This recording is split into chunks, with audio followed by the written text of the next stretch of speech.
यह पहला अवसर है जब आर्मी डे परेड और उससे जुड़े अन्य कार्यक्रम राजधानी दिल्ली से बाहर आयोजित किए जा रहे हैं। इससे सेना को देशवासियों से जुड़ने का सुनहरा मौका मिला है। मुझे यकीन है कि इससे हमारे रिश्ते और मजबूत होंगे तथा नागरिकों द्वारा हम पर जताए गए भरोसे को कायम रखने की हमारी प्रतिबद्धता और मजबूत होगी। बेंगलुरु की खासियत यह भी है कि फील्ड मार्शल करियप्पा, जिनके भारतीय सेना के कमांडर इन चीफ बनने के उपलक्ष्य में आर्मी डे मनाया जाता है, वो यहाँ से नज़दीक मदिकेरी के निवासी थे। यह इस मौके को और भी खास बनाता है। बीते वर्ष में भारतीय सेना ने सुरक्षा संबंधी चुनौतियों का निरंतर दृढ़ता से सामना किया और सक्रियता तथा मजबूती के साथ सीमाओं की सुरक्षा निश्चित की है। साथ ही सेना ने कैपेबिलिटी डेवलपमेंट, फोर्स रिस्ट्रक्चरिंग और ट्रेनिंग में सुधार संबंधी कदम उठाए और भविष्य के युद्ध के लिए अपनी तैयारियों को और सुदृढ़ किया है। उत्तरी सीमावर्ती इलाकों में स्थिति सामान्य रही है और स्थापित प्रोटोकॉल्स और मौजूदा मैकेनिज्म के माध्यम से शांति बनाए रखने के लिए आवश्यक कदम उठाए गए हैं। लाइन ऑफ एक्चुअल कंट्रोल पर एक मजबूत डिफेंस पोस्चर बरकरार रखते हुए हम किसी भी कॉन्टिंजेंसी से निपटने के लिए पूरी तैयार है। हमारे बहादुर जवान कठिन इलाकों और कठोर मौसम के बावजूद सतर्कता से इन इलाकों में तैनात है। उन्हें सभी प्रकार के हथियार, उपकरण और सुविधाएं पर्याप्त मात्रा में दी जा रही है। सीमाओं पर स्थानीय प्रशासन, अन्य एजेंसीज और मिलिट्री के मिले जुले प्रयासों द्वारा इंफ्रास्ट्रक्चर डेवलपमेंट में भी बहुत सुधार हुआ है। इसको और अपग्रेड करने पर भी पूरा ध्यान दिया जा रहा है। पश्चिमी सीमावर्ती इलाकों में नियंत्रण रेखा पर सीज फायर बरकरार है और सीज फायर वायलेशंस में बड़ी मात्रा में कटौती हुई है, लेकिन सरहद के पार आतंकी इंफ्रास्ट्रक्चर अब भी बरकरार है। हमारा काउंटर इन्फिल्ट्रेशन ग्रिड वहाँ से होने वाली घुसपैठ को निरंतर नाकाम कर रहा है। जम्मू और पंजाब के इंटरनेशनल बाउंड्री सेक्टर में ड्रोन्स के ज़रिए हथियार और ड्रग्स की स्मगलिंग करने की कोशिश जारी रहती है। इस गतिविधि के खिलाफ भी काउंटर ड्रोन जैमर्स और स्पूफर्स अन्य इत्यादि उपकरण उपयुक्त कदम में लाए गए हैं। जम्मू एंड कश्मीर के आंतरिक इलाकों में प्रगतिशील तौर पर सुधार देखा गया है। वहाँ के अवाम ने हिंसा को अस्वीकार किया है और सकारात्मक बदलावों का स्वागत करते हुए सभी सरकारी पहलों में बड़ी संख्या में जोर शोर से हिस्सा लिया है। हालांकि सिक्योरिटी फोर्सेस के प्रयासों से हिंसा के मापदंडों में काफ़ी गिरावट आई है, लेकिन कई प्रॉक्सी आतंकवादी तंजीमों ने अपने आप को विजिबिलिटी देने के लिए टारगेटेड किलिंग्स की नई टेक्निक अपनाई है। भारतीय सेना अन्य सुरक्षा बलों के साथ मिलकर इन प्रयासों को विफल करने पर संकल्पित है। साथ ही हमारा प्रयास सद्भावना योजनाओं पर भी है, जिसके माध्यम से स्थानीय आबादी को मुख्य धारा में हम ले आ सके। इस प्रयास के तहत प्रभावशाली युवाओं को चुने हुए प्रोफेशनल फील्ड और खेलों में अपने सपनों को पूरा करने के अवसर प्रदान किए जा रहे हैं। देश के उत्तर पूर्वी क्षेत्रों में सुरक्षा स्थिति में निश्चित सुधार हुआ है। भारतीय सेना ने हिंसा के स्तर को कम करने और इंसर्जेंट्स को हिंसा का रास्ता छोड़ने में महत्वपूर्ण भूमिका निभाई है। होल ऑफ गवर्नमेंट अप्रोच के फलस्वरूप अधिकांश इंसर्जेंट ग्रुप्स ने सरकार के साथ शांति समझौते किए हैं या उस दिशा में वार्ता चल रही है। इन क्षेत्रों में अब विकास की गतिविधियों में तेजी आई है। हम विशेष रूप से दूर दराज के क्षेत्रों में लोगों को सशक्त बनाने और उनकी समृद्धि के लिए प्रयास जारी रखेंगे। पिछले वर्ष में ग्लोबल सिक्योरिटी एनवायरनमेंट में भी काफ़ी बदलाव देखे गए हैं। रशिया यूक्रेन कॉन्फ्लिक्ट ने डिसरप्टिव और ड्यूअल यूज टेक्नोलॉजीज़ को उपयोगिता के महत्व को स्पष्ट रूप से साबित किया है। इंफॉर्मेशन वॉरफेयर, साइबर और स्पेस युद्ध के नए डोमेन के रूप में उभर कर आए हैं। ग्रे जोन वॉरफेयर ने भी यह सिद्ध किया है कि भविष्य के युद्ध या कॉन्फ्लिक्ट में काइनेटिक के अलावा नॉन काइनेटिक वॉरफेयर का भी उतना ही महत्व होगा। इन कारणों से युद्ध क्षेत्र अधिक जटिल, संघर्षपूर्ण और घातक हो रहा है। देश के कॉम्प्रिहेंसिव नेशनल पावर का एक महत्वपूर्ण होने के नाते भारतीय सेना का दायित्व है कि हम इन खतरों के लिए सदैव तैयार रहें। आज भारत एक नए युग की चौखट पर खड़ा है। हम सब अंतर्राष्ट्रीय मंच पर भारत के बढ़ते कद, आर्थिक विकास और प्रगति को देख रहे हैं। देशवासियों की बढ़ती आकांक्षाओं और विश्व समुदाय की अपेक्षाओं को भी हम साक्षी हैं। इस सब के चलते यह अनिवार्य है कि भारतीय सेना राष्ट्रीय लक्ष्यों और उद्देश्यों के साथ पूरी तरह से अलाइंड और इंटीग्रेटेड रहे। हमें यह सुनिश्चित करना है कि सुरक्षा की दृष्टि से राष्ट्र की प्रगति में कोई बाधा ना आए।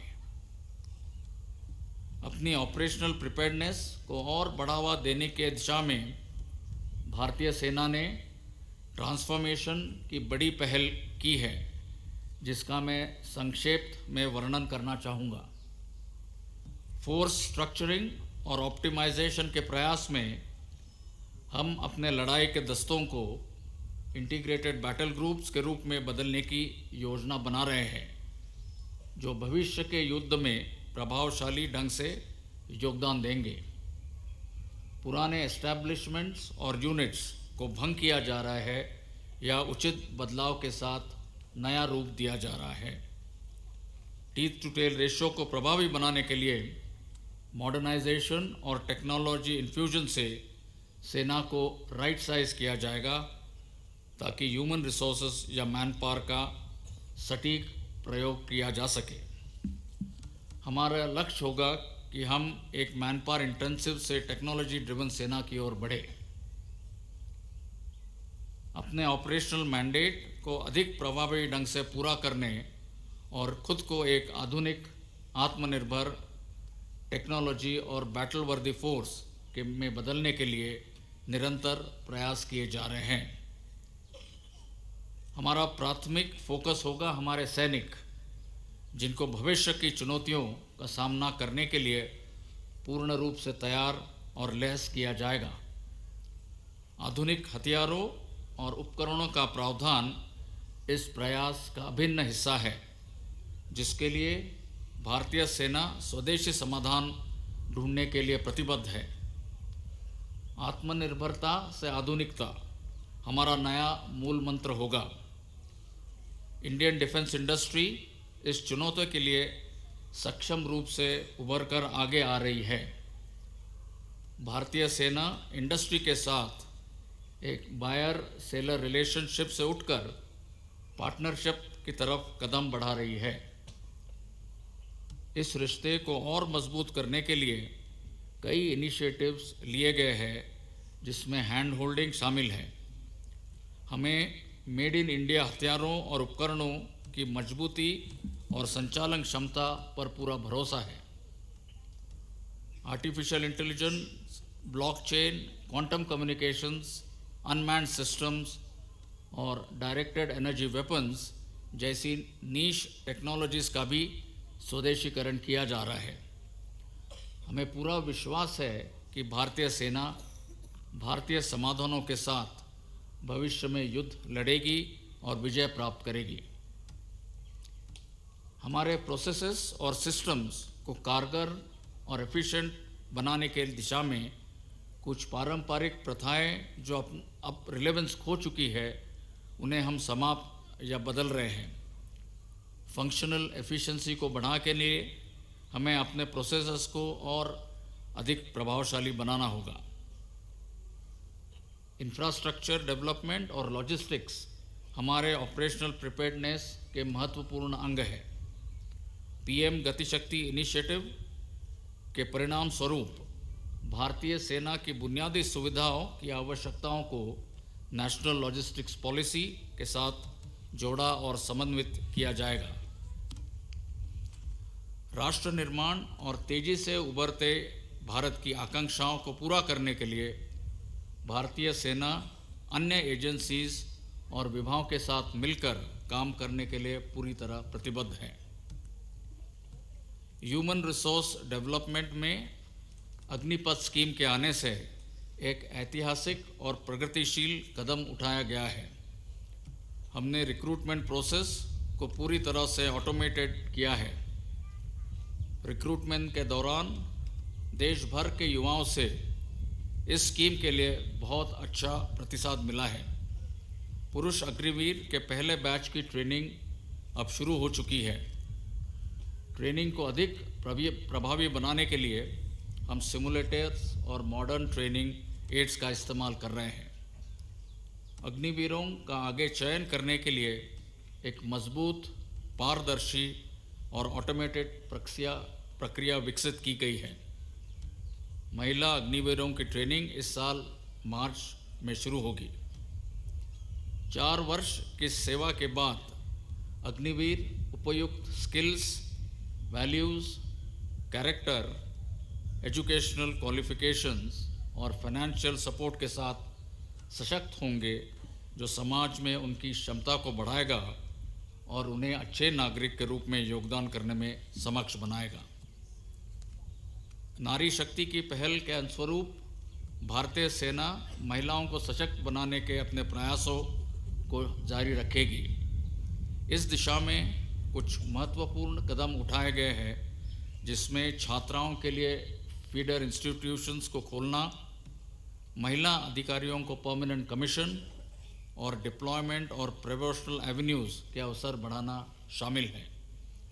आज हमारी महिला अधिकारी और सैनिक सभी ऑपरेशनल थिएटर्स में गर्व और आत्मविश्वास से सेवा कर रही है, जिसमें सियाचिन ग्लेशियर भी शामिल है।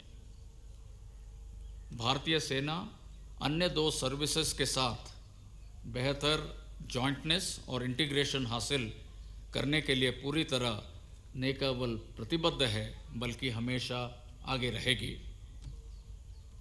इंटरनेशनल डिफेंस कोऑपरेशन में भी भारतीय सेना एक विशेष रोल निभा रही है।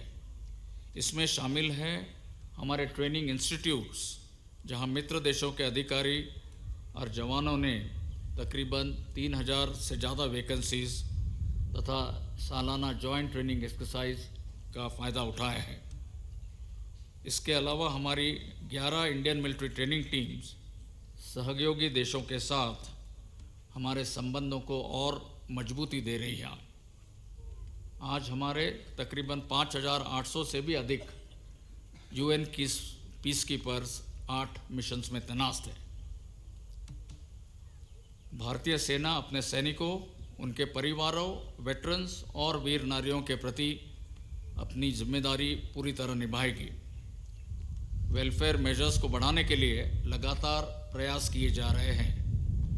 मैं सभी सर्विंग और रिटायर्ड सैनिकों तथा उनके परिवारों को आश्वासन देना चाहता हूं कि वो हमेशा हमारी प्राथमिकता रहेंगे। अंत में भारतीय सेना और वायुसेना के अथक और बहुमूल्य प्रयासों और योगदान का मैं धन्यवाद करना चाहता हूं, जिन्होंने हमारे ऑपरेशंस और अन्य गतिविधियों में हमेशा हमारा समर्थन किया है। मुझे यकीन है कि भविष्य में तीनों सेनाएं संयुक्त रूप से ऑपरेशंस को अंजाम देकर विजय हासिल करेगी। इस आर्मी डे के अवसर पर नाम, नमक और निशान की आधारशिला पर कायम हमारी परंपरा अनुसार देश की सेवा में अपने आप को पुनः समर्पित करने का हम प्रण लेते हैं। जय हिंद।